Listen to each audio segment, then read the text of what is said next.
Hello all, இது Sunday அன்னைக்கு எடுத்திருந்த mini vlog தான். சண்டே நமக்கு ஒரு ஹவுஸ் வார்மிங் ஃபங்க்ஷன் இருந்துச்சு. அதை போய் அட்டன் பண்ணுறதுக்காக அப்படியே கிளம்பியாச்சு. சிம்பிளாக ரெடி ஆகிட்டு அங்கே போய் சூப்பராக வீடெல்லாம் சுற்றி பார்த்துட்டு ஒரு சூப்பரான லஞ்ச் அதையும் சாப்பிட்டு முடிச்சுட்டு அப்படியே ஐஸ்கிரீமு பீடா எல்லாத்தையும் முடிச்சுட்டு அப்படியே சண்டே வந்துட்டு நம்ம ஊருக்கு கிளம்புற மாதிரி பிளானு, அம்மா வீட்டுக்கு வர மாதிரி. ஸோ அங்கேருந்து எல்லாத்தையும் பேக் பண்ணிவிட்டு அப்படியே ஈவினிங் போல் கிளம்பியாச்சு. ஈவினிங் டைரெக்டாகவும் அம்மா வீட்டுக்கு போகல, ஒரு ரிலேட்டிவ் வீட்டுக்கு போயிட்டு அங்கேருந்து கிளம்பவே நைட் ஆயிடுச்சு. ஸோ டின்னர் வந்துட்டு அம்மா வீட்டில் செய்ய சொல்லியிருந்தோம்.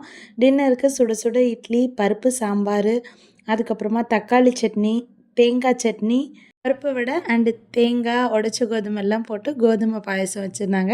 இந்த கோதுமை பாயசம் என்னோடய ரொம்ப ஃபேவரெட்டுங்கிறதுனால செஞ்சுருந்தாங்க.